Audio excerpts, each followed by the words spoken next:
I remember the exact moment because I'm a radiologist, so I think everything's cancer. I was at my daughter's birthday party and I was like swallowing her birthday cake and I felt this lump. I mean, the reason Right. we care so much, I mean, yes, the hoarseness, the jump ups, those are all bad. And if you aspirate, I guess you could get pneumonia eventually. And then the sinus issues are also real. But in the end, the most scariest thing that we want to prevent is cancer. And can you talk a little bit about that and like these chronic conditions that can instigate cancer? Hello, and welcome to the MindBodySpace Podcast. I'm Dr. Juna. I'm a mom, NYU trained medical doctor, and Harvard trained educator. I started this podcast to help you go from stressed to focused and to boost your resilience. Our Relax to Soar method and planner helps teens and adults reduce stress, overcome procrastination, and build the mental and physical resilience needed to reach your highest potential. You can find out more at mindbodyspace.com. Now let's get into today's episode. I'm so excited to have here today my own doctor, Dr. Jonathan Aviv. He is the clinical director of the Voice and Swallowing Center at ENT and Allergy Associates. He's a clinical professor of otolaryngology at Icahn School of Medicine at Mount Sinai, and he's the professor of ENT and neck surgery at Columbia University. He's the inventor of the endoscopic air pulse laryngeal sensory testing technology. He's also a pioneer of the awake, non-sedated upper endoscopy technique called transnasal esophagoscopy, TNE. He has authored over 60 scientific papers in peer-reviewed journals, and he's also the author of the book entitled The Acid Watcher Diet, which I have right here, a 28-day reflux prevention and healing program. He's also the co-author of the Acid Watcher Cookbook, 100 plus delicious recipes to prevent and heal acid reflux disease. As you can see, I have all these little stickies in there because I use it and it's awesome. He's also the author of textbooks, Flexible Endoscopic Evaluation of Swallowing with Sensory Testing, and an Atlas of Transnasal Esophagoscopy. He's the past president of the American Bronchoesophagological Association and the New York Laryngological Society. He was the former chair of the Speech, Voice, and Swallowing Disorders Committee, American Academy of Otolaryngology, Head and Neck Surgery. Dr. Aviv is a developer of Project Wellness with Atlantic Records, featuring the creation of a video on vocal health, and he has been named Best Doctor in New York magazines for many years, as well as acknowledged by the best doctors in America. Dr. Aviv has written for Forbes, MindBody Green, and has been featured in many articles in the New York Times, the Wall Street Journal, Boston Globe, and U.S. World News and Report. He has appeared on Good Morning America, The Dr. Oz Show, NBC Nightly News with Lester Holt, CNN, Inside Edition, Good Day New York, The Better Show, Bloomberg Television, Sirius XM Doctor Radio, and the Discovery Channel. He's also been my doctor for over a decade, and he's taken such great care of me. I can't recommend him enough. I recommend him to all my friends and family. Thank you so much for being here, Dr. Aviv. Dr. Aviv has been my doctor for so many years, right? I came to you first over a decade ago when I felt that lump in my throat. And like I felt a lump right here when I swallowed. I remember the exact moment because I'm a radiologist, so I think everything's cancer. I was at my daughter's birthday party and I was like swallowing her birthday cake and I felt this lump and it was just so frightening to me. And when I went to see you, you told me about something that I don't think I learned this in medical school, but you told me that I had silent reflux or L.P.R, which you're going to tell us all about. And I did have heartburn and like regular kind of reflux that people think of when they think of reflux way back in medical school, but I hadn't known that I had this other kind of reflux. So maybe you can tell us a little bit about L.P.R. Your Absolutely. specialty. I'm an ear, nose, and throat doctor. I'm the director of the Voice and Swallowing Center at ENT and Allergy Associates. What you experience, this sensation of a lump in the throat, is very disconcerting. You feel like you're going to choke. Sometimes you feel like you can't breathe. Look, you know more than most as a physician, as a radiologist. You've seen a lot and you worry a lot, understandably. But the notion of laryngopharyngeal reflux, where stomach acid lies up and burns the throat, causing all sorts of symptoms, actually, as it turns out, is rather rare. What is much, much more common, and finally it's getting more attention, is acid influx, which is the acidity of what you eat and drink causing that irritation. And it's actually far, far more common. I call it the pepsin story. So pepsin, P-E-P-S-I-N, is an enzyme that lives in the stomach. Pepsin gets activated to break down food below pH 4, which is a very acidic level. If you remember from high school chemistry, there's a pH scale from 0 to 14, 7 in the middle, neutral, think water, plus Mhm. minus. Above it is alkaline, below it acidic. However, what's meaningful for the body is below pH 4, because that's what activates this enzyme. That's part one. Part two, and this is something we didn't learn in medical school, and Mm. frankly, they still don't teach it. About 12, 15 years ago, it was shown that that enzyme pepsin can float out of the stomach, and it can sit in the throat, mouth, teeth, nose, sinus. And when you eat or drink something less than pH 4, it turns on, like Mhm. activating a sleeper cell. And then what you eat starts eating you. And that's where this starts, right? The good news is this is not a gloom and doom story. Actually, this is a story of hope, which dovetails with your whole concept of mind, body, space, and using your body, natural, holistic ways to deal with these things. Mhm. But at first, we have to acknowledge it scares the crap out of us. Yeah. And we lose the space and we lose our mind. And also you have a lot of these symptoms that you don't want where you have like constant clearing of your throat and like maybe you have some sinus issues and you don't sound so great. I know you take care of a lot of singers, so Yes, that's all true. But so if we just, and this will be very beneficial if your listeners are attuned to healthy diet. And this is Mhm. where it gets a little tricky because there are only 6 foods less than pH 4. Mm, Not, that's not a lot, right? yeah. I'm not a big believer in draconian reflux diets. Frankly, I'm not a big believer in draconian diets of any sort. And you know this from your experience, and we have talked about it.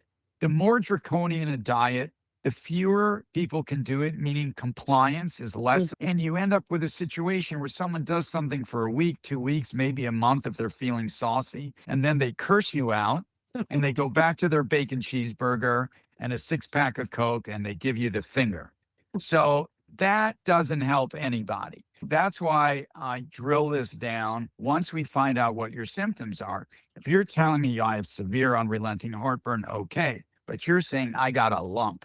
Well, so let's talk about what I call the dirty half dozen, Mhm. right? And think about it. So pepsin, this enzyme that wants to break down food, just sits here relaxing. It's on its proverbial barca lounger in your throat. In your Well, yeah. then you decide to have one of these 6 dirty dozen. So what are they? We divide them: 3 unhealthy, 3 healthy.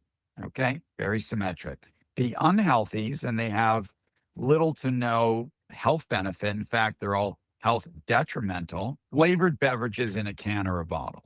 So we have the classics: Coke, Diet Coke, Snapple. I'm not singling out a brand, but we can say regular sodas, diet sodas, and bottled iced tea. Mhm. And then what I call the new classics, the flavored sparkling waters like LaCroix, Spindrift, Bay, Bubble, Bang, Ollie, Poppy. As soon as I'm finished talking to you, another one of these is going to come to the market and they'll say they have probiotic, they have prebiotic that helps you run a 4-4-40.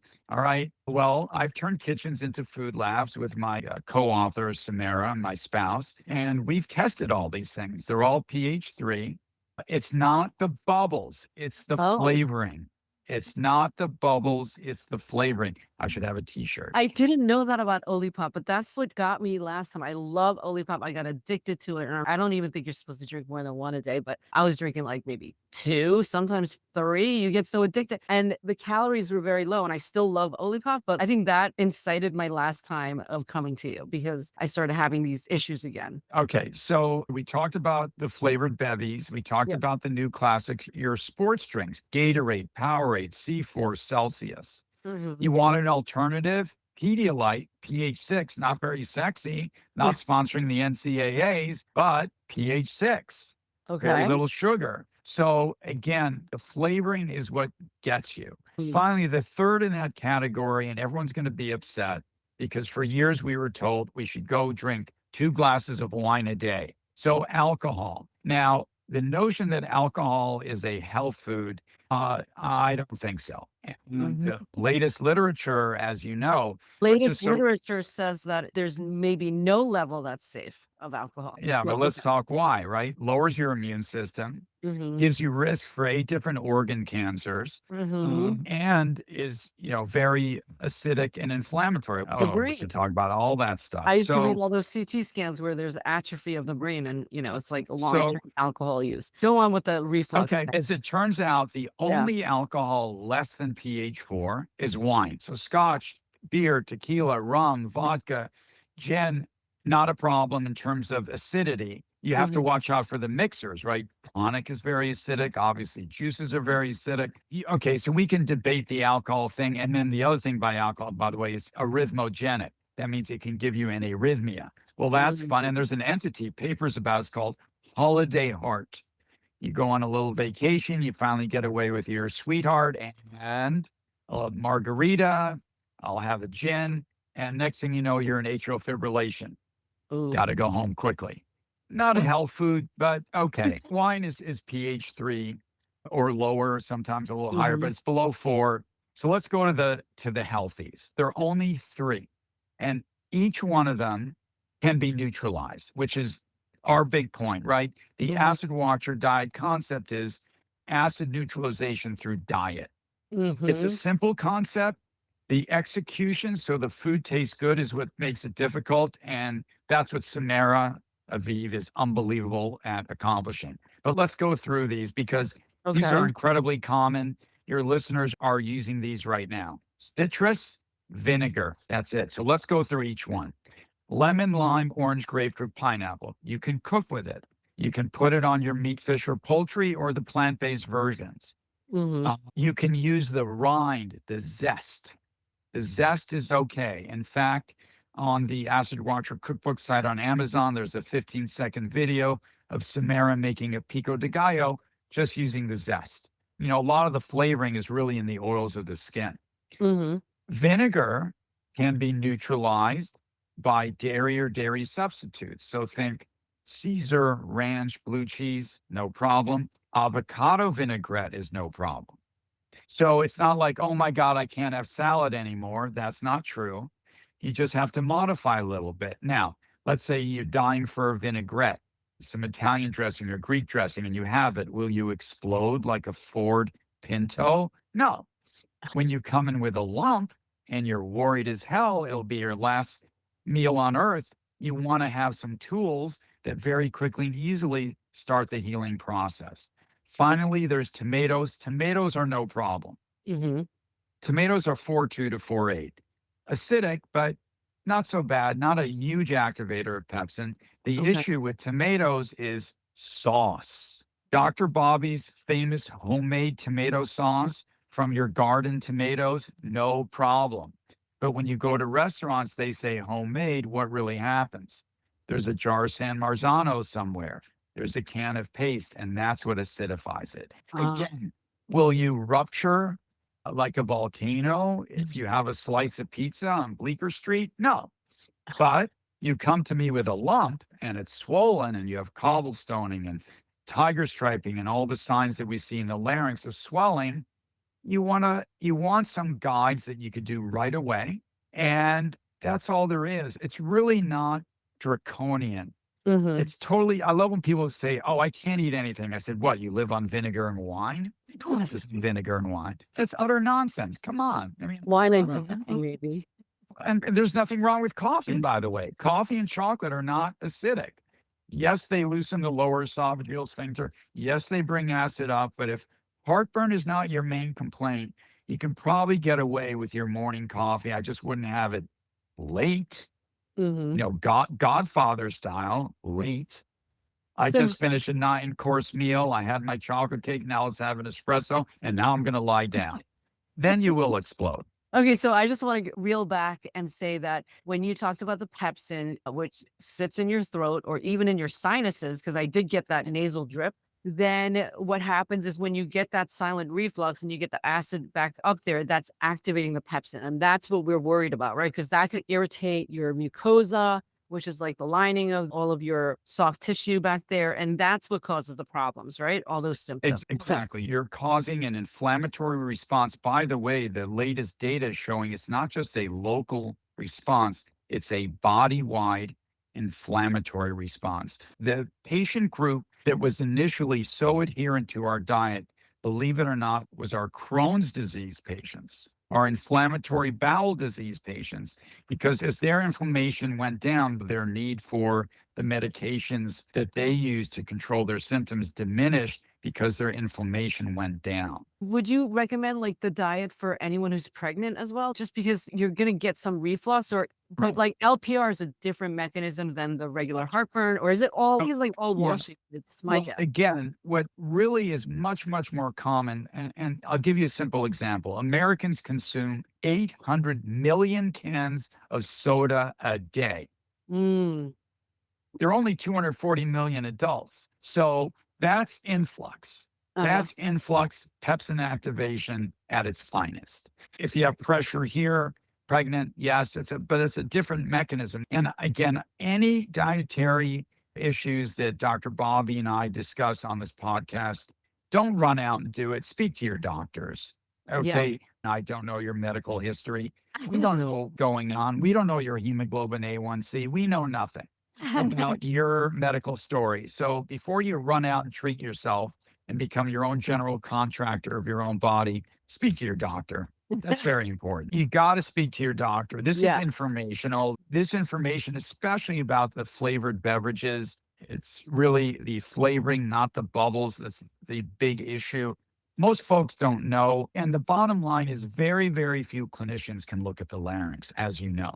Mhm, Right? mhm. So we're getting a perspective and an actual view. You've seen your larynx in Yeah, action I have. many times, both when it's swollen and when it returns to normal, usually Mhm. within 100 days. That view is a rarefied view. Most people can't get it. So the information that you read online is woefully inaccurate. Mhm, So mhm. and then the thing that really gets us all, everything happens at night. All the reflux action or the influx action is nighttime. So everything's going to come up. And that's where we're most vulnerable, right? We're most vulnerable at night. When you cook for yourself in general, I don't worry. It's when someone else is doing the cooking. When you dine out, order in, travel, you really don't know what you're eating. And I love when people say to me, "Oh, no, no, no. I know exactly what I eat when I go out." I said, "Yes, you go up to Jean Georges in his kitchen and say, Jean, don't put that in my food." We'll see how far you get.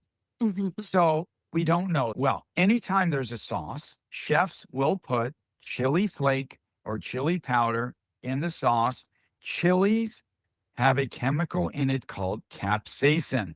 Mhm. Many people have heard about capsaicin. When I mention capsaicin in the office, people say, "Oh, yeah, capsaicin." But what people don't know about capsaicin is that it paralyzes the stomach, it Mm. impairs gastric peristalsis for 4 hours. So, Wow. what does that mean, right? 8 Yeah. p.m. dinner out, your stomach's not moving till midnight. You go out Barcelona style and you are screwed. Gastric peristalsis that we're Okay. talking about. And when Mhm. the stomach's not moving and you lie down, it's coming up. So, what do we do about that? As it turns out, there's a natural substance that prevents that. It's new. It's called alginate or algae. The product I like most is called Reflux Gourmet. I love Reflux Gourmet. I have subscriptions to them. I gave it to everybody, my husband, my kids, and natural, right? Good. My son was like, "This tastes really good." A subscription, and I've been using it ever since you told me about it, and it's amazing. I talked to my doctors up at Mass General too, and they thought it was great. And yeah, so I've been using that, and now I actually collaborated with them recently for one of the Oh, it's for beautiful. emergency room doctors out at UCLA. Love That's this product. And you told fantastic. me that some Mylanta will have alginate, but it has all of those other chemicals with it. Yeah, well, No. it's really So Gaviscon, right? oh, yeah. American Gaviscon doesn't have enough algae. The UK Gaviscon, excuse me. And while you drink, I'm gonna say, say because you were talking about sleep, one of the most frightening things that happened to me was that I woke up in the middle of the night feeling like I was having a panic attack. And this was the first time I saw you was over a decade ago, and that resolved. You treated me and everything was good. And then just recently, 3 or 4 years ago, I woke up in the middle of the night thinking I had a panic attack. I've never had a panic attack before. Like maybe once when I was in medical school, the first week of school, I had a panic attack. Like, I don't belong here. What am I doing here? But anyway, so I woke up in the middle of the night. I thought I was having a panic attack. I couldn't breathe. And then when I saw you, you told me it was actually what's called jump up, which is what this reflux thing does, which is so frightening. And that's why I just ate like melons, no alcohol, nothing. That was the scariest thing. And I haven't had it since. So thank you so much. And when you scope me, it's so quick and painless. So, and you show me everything that's going on. So I really want to thank you for having taken care of me for so many years. It's my pleasure. And the thing about the jump up, I'll deal with the jump up and then we'll finish with the alginates. The Okay. reason it's a jump up, what happens when acid comes up, it can hit the larynx, the airway, and as a protective mechanism, it shuts. So suddenly you can't breathe. And that happened to me. We talk about it in my first book. I was director of head and neck surgery at Columbia. In the middle of the night, I woke up choking and I thought, well, that's it.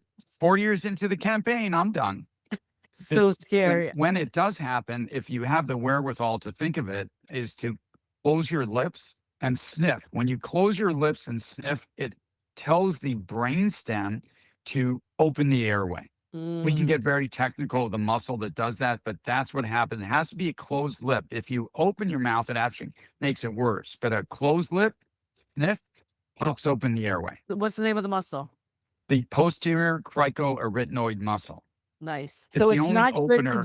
use a paper bag. Like you think you're having a panic attack, don't use a paper bag because this Well, is no, something it's different. just the opposite. You want to close, But you and gotta then know what's slowly, happening because if you think you're having yeah. a panic attack, then you're just like, yeah. Yeah, then you wake, what are all these paper bags around here?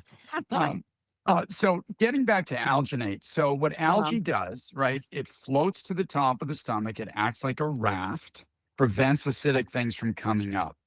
As I said, likely the most important advance in the holistic management of reflux in the last 40 years. Reflux Gourmet itself has no preservatives. So it's so safe, I could give a half a teaspoon to my 7-year-old if need be. I personally have been taking 1 teaspoon before I brush my teeth for bed 4 years running. If I forget, and the last time I forget was last summer, I fell asleep watching the MLB All-Star game. It happens. I wake up choking. I have a jump up. Sometimes I It's use it traumatic. before I work out also. I Yeah. mean, that's wise. But by the way, I keep it at my bedside because if I forget, I then, and it happens, I squirt it in my mouth. I don't start measuring a teaspoon at 2 a.m. I just squirt it in my mouth. It's a syrup. It's very tasty. And 10 minutes later, I'm asleep. That's anecdotal, but the science behind it is very consistent. So that has become part of how we work this up and really treat more than investigate. And it's been an unbelievable help. If you think about it, for years we're given when we have heartburn type symptoms or even the throat type symptoms, we're given one thing. We're given an acid reducer, a pat on the back, and it's via condios. The thing is, you have to do more than that, right? You Yes. have to prevent the stuff from coming up. That's where the alginate is so effective. And then the other thing is you want to actively reduce swelling. And as you know, we're huge fans of watermelon, cucumber as a blendy. We don't want to juice it. We want to keep fiber. So we blend it. And that combination of foods readily available will actually shrink the throat swelling, Mhm. reduce your big globus from a golf ball to less than a pea over a 100-day period. And I call it the watermelon cuke blendy. If you don't have time to blend it, people say, Doc, I don't cook. I said, okay. I said, is buying watermelon considered cooking? They said, no, I can handle that. I said, okay, 8 ounces a day, 1 cup, 4 weeks in a row in the morning, in addition to whatever breakfast you have. And it works. This is what we give a lot to our performers in lieu of systemic steroids when they're on tour or in the recording studio. Now, I'm not saying if Wow. someone has an emergency, an airway emergency, you're going to throw watermelon at them. That's what we're saying, okay? Yeah, I know. Oh, You've no, given me Dr. prescriptions V just says, in I have case. an airway emergency, give him a watermelon. We're talking about a non acute situation where we want to keep swelling down over a long period of time in a holistic, very effective way. And it works. And there it is. There's a So, watermelon cucumber yeah, blended. I did that for, when you gave it to me the first time, I did that, and it really would soothe my throat. It was amazing. Yeah, it really worked. Yeah. And you gave the medication as well, but it helped me get off the medication so much faster because some of the medications have side effects. It affects B12 absorption as well. Some of the meds, Yeah. for me, it was a Yeah. problem. Meds are great, but all of this food that you talk about, I mean, that is the real medicine that you can use without side effects. Yeah, and most of our patients, except for our cancer patients, either esophageal precancer or esophageal cancer, most of our patients can handle things with food and occasionally weaker acid reducers like famotidine. It's called an H2 receptor antagonist. It goes by the brand name Pepsid. But again, look, sometimes let's say you're going to wine country. Let's say you want to enjoy the local fare. You may have to sort of beef up your program a little with transient use of acid reducers. I see nothing wrong with it. Again, it's Mhm, not poison. In fact, recent study by Maietti showed that all the issues about bone fractures, dementia, kidney problems have been disproven, and mhm, there's very, very good science on that. The observational studies that has worried people for almost a generation, most of those observational studies were very poorly done and really didn't get to the issue. So bottom line is if you need an acid reducing medication, again, you discuss it with your doctor, get an endoscopy, get a laryngoscopy, see what's going on in these areas. And if you need it, you take it. But I always feel there's room for a food based approach, especially something that's so simple like we discussed, um, all of which essentially you can neutralize. And again, please don't neutralize wine. If you a great bottle of wine, don't do anything to it. Have it, if you can. But in general, most of these things can be taken care of by adjustments of food. awesome. And I'm glad you brought up the cancer thing because that is what we're trying to prevent here. I mean, the reason Right. we care so much, I mean, yes, the hoarseness, the jump ups, those are all bad. And if you aspirate, I guess you could get pneumonia eventually, if It can. it's possible also. And then the sinus issues are also real. But in the end, the most scariest thing that we want to prevent is cancer. And can you talk a little bit about that and like these chronic conditions that can instigate cancer? Yes, I mean, and in the late 70s, the FDA instituted a law called Title 21. The purpose of Title 21 was quite noble. It was to prevent food poisoning or botulism. So the plan was, and it was executed, any food or beverage in a can or a bottle need to be acidified. And they came up with pH approximately 4.3 to 4.4. The food packers dropped everything below 4 to maintain shelf life. And since the late 70s, esophageal cancer has become the fastest growing cancer in America and Europe. There are other things that happened, the sugar tariffs, the wheat subsidies, the initiation and bringing on of high fructose corn syrup, which led to our obesity epidemic and so on and so forth. But that's when it started. And that's what we worry about. Anecdotally, again, we have not published this, but the gastrointestinal doctors that I take care of in the tri state area, we have diagnosed Barrett esophagus, Barrett, which is potentially can lead to esophageal cancer in almost 200 men and women under the age of 30. And none of them had heartburn, just throat symptoms, cough, hoarseness, throat clearing, phlegm, lump, exactly what you're talking about. And the only common denominator was not smokables, which is bad enough. It was these flavored beverages. Now, of course, everyone's going to have a conniption. Oh, no, my friend Sammy has, 9 cans of soda a day and he's, 97 years old and he's fabulous. Okay. Good for Sammy.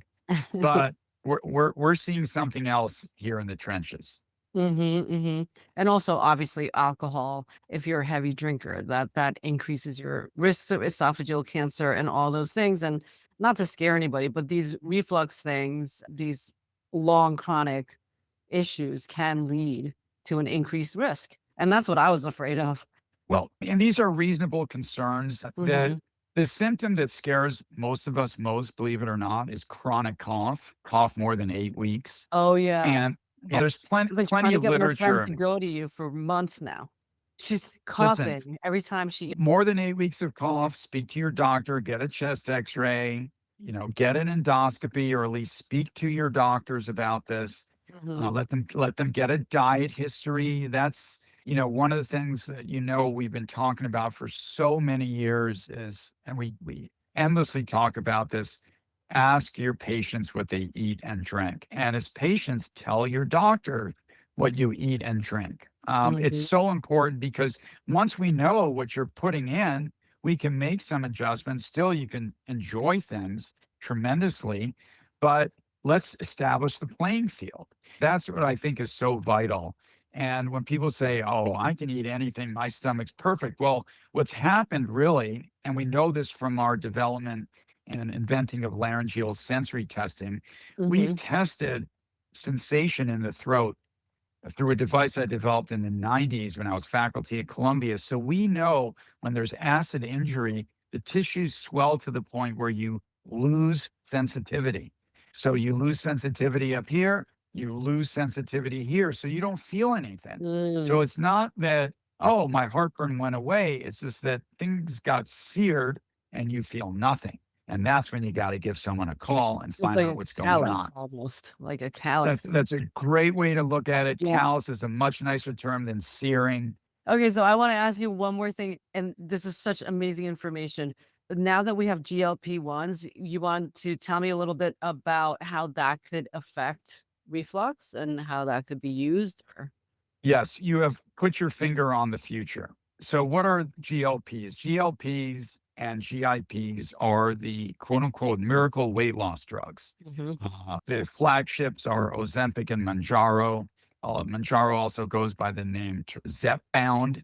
Ozempic goes by also by the name Wegovy, but they're GLP and GIP drugs.